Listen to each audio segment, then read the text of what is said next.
الكلام حتى نفس الاهتمام، عشرة مش ممكن تهون يوم من الأيام. حتى لوننا وشكلنا يعني أنا شبهك تمام، وبتجمعنا حاجات حلوة أكيد.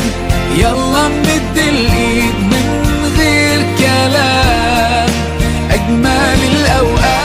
Ya Allah Tuhan, yang kita istri kami, anak keluarga sebagai perjumpaan, dan mungkin bagi orang-orang yang bertakwa. Berkata ya Allah, atina fid dunya hasanah wa fil akhirati hasanah wa qina adzabannar wa adkhilna jannata ma'al abrar ya aziz ya ghaffar ya rabbal alamin. Subhana rabbika rabbil izzati amma yasifun wa salamun 'alal mursalin walhamdulillahi rabbil alamin.